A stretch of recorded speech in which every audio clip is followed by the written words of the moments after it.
네, 안녕하세요. 이현진 평가사입니다. 요번에 합격하신 평가사님을 모시고 합격 수기를 준비했어요. 안녕하세요. 안녕하세요.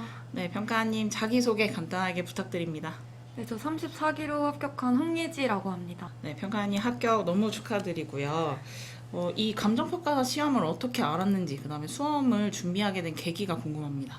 저 학교에서 부동산 학원론 수업을 들었어가지고 교수님을 통해서 감정평가사라는 직업이 있다는 걸 알게 돼서 흥미가 생겨서 준비를 하게 되었습니다. 그러면 총 공부 기간, 수험 기간이 어떻게 되나요? 공부 기간은 20년 8월인가 9월부터 시작해서 거의 3년 정도 공부했습니다. 처음에 이제 2년차 유에 떨어졌을 때 저한테 상담받으러 오셨잖아요. 네.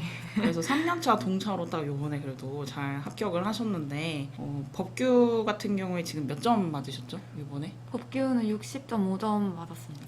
법규가 평균을 좀 끌어올리는 아주 좋은 전략을 저희가 잘 택했던 것 같습니다. 자, 그 다음 이제 공부 방법이 좀 궁금한데요. 시기별 공부 방법에 대해서 좀 간단하게 설명 좀 해주실 수 있나요? 일단 과목별로 네, 과목별로 말씀- 좋습니다. 실무는 제가 2년차 때 서브를 만들지를 않아서 3년차 때는 먼저 서브를 만드는 거를 제일 먼저 했고 시기에 상관없이 작년이랑 올해 스터디를 1기부터 4기까지 계속 반복해서 풀었고 0순환과 1순환을 반복해서 풀어서 거의 문제를 2, 3회독은 했던 것 같습니다.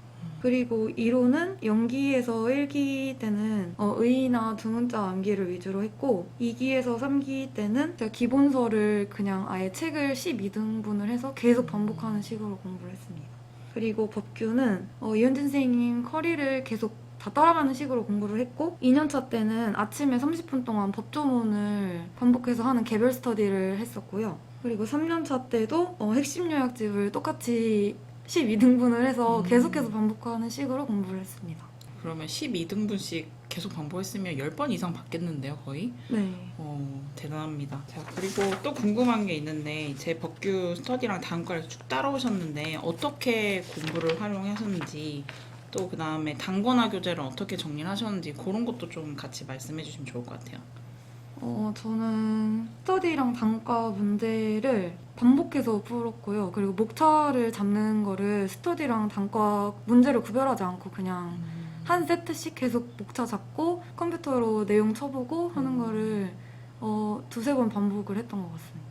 그러면 컴퓨터 워드로 풀로 문장을 쓰셨나요? 아니면 간단하게 이렇게 쓰셨나요? 거의 한 4기쯤 돼서 내용들이 익숙해지기 전까지는 컴퓨터로 거의 모든 내용을 다 써봤습니다. 그러면 하루에 법규는 몇 시간 정도 공부하셨어요? 저녁 먹고 나서는 항상 법규 공부를 했습니다. 항상 법규만. 네. 그리고 시험장에서 이제 궁금한 것들이 있는데 뭐 실제 시험 날이나 뭐 전날에 준비했던 것들이 혹시 있을까요? 저는 먼저 시험장에 가져가야 될 준비물을 리스트를 만들어서 잘 체크를 했고요. 그리고 전날에 전범위를 보는 걸로 공부를 해야 한다고 말씀해 주시는 걸 많이 들었는데 저한테는 그거는 좀 역부족인 것 같아서 실무는 서브를 한 바퀴 받고 이론도 서브를 한 바퀴 돌리는 걸로 했고 법규는 일주일 전부터 제일 헷갈릴 만한 주제를 표시를 해놓고 전날에 그것만 모아서 봤습니다. 실제 시험장에서 무슨 과목이 제일 어려웠었나요? 뭐 에피소드도 있을까요? 저는 실무를 항상 제일 어려워했는데 너무 긴장해서 23페이지로 좀 분량이 많은 편이었는데 그것도 못 볼 만큼 너무 긴장을 해서 끝나고 나서 23페이지인 거를 깨달았습니다.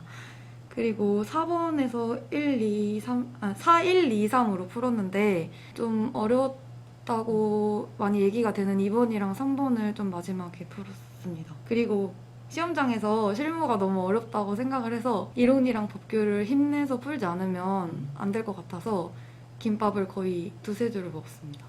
역시 잘 먹고 잘 썼네요. 법규 점수가 60.5점인데 저 몇 페이지 썼는지도 너무 궁금해요. 저 22페이지를 썼습니다. 22페이지 정도? 엄청 많이 쓰셨네요. 제가 목차를 잡는 연습을 그동안 많이 해서 스터디 풀 때도 목차를 안 잡고 바로 쓰는데 그게 목차 잡는 시간이 아껴지니까 시험장에서 조금이라도 더 많이 쓸 수 있었던 것 같습니다. 그래서 좀 어려운 문제가 나오거나 사실관계가 좀 복잡한 건 목차를 잡는 게 맞는데 내가 자주 연습하고 그다음에 A급으로 좀 정형화된 목차를 외우고 있는 경우에는 바로 그걸 그대로 써도 시간 세이브가 되는 것 같아요. 아주 전략을 잘 선택하신 것 같습니다. 자, 그다음에 이제 수험 생활 같은 경우에 뭐 비하인드 스토리나 공부하면서 지금 뭐 제일 힘들었던 점 같은 게 있을까요? 저는 아무래도 3년 차이다 보니까 1차 비중을 조정하는 게 제일 어려웠고요. 그래서 오전에는 아예 그냥 1차 공부만 계속 하는 걸로 정하고 했더니 조금 나았던 것 같습니다. 그리고 시험 때 뭐 스트레스 해소법이나 뭐 취미 생활을 또 가지신 적 혹시 있나요? 한 달에 한 번 정도는 놀러 가려고 했고, 그리고 스터디가 끝난 날에는 맛있는 걸 먹고 잠을 푹 자는 방식으로 쉬었습니다. 대단하십니다. 자, 그리고 저 또 궁금한 게 있는데 하루에 순공이랑 공부 장소는 어디였는지도 궁금해요.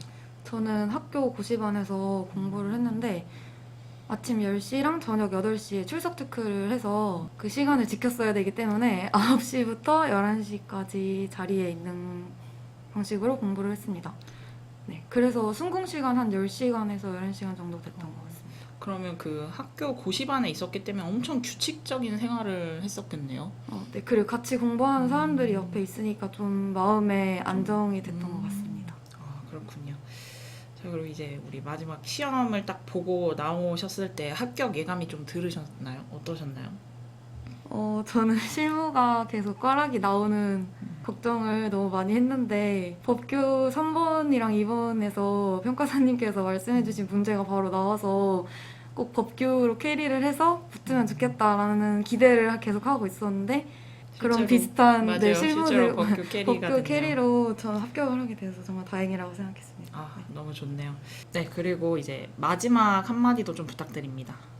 네, 2년차에 떨어지고 많이 힘들었었는데 평가사님께 상담 요청하고 나서 다시 공부를 시작한 덕분에 결국에 3년차로 붙을 수 있었던 것 같습니다. 그래서 포기하지 말고 열심히 공부하시면 좋을 것 같습니다. 네, 좋은 말씀 감사합니다.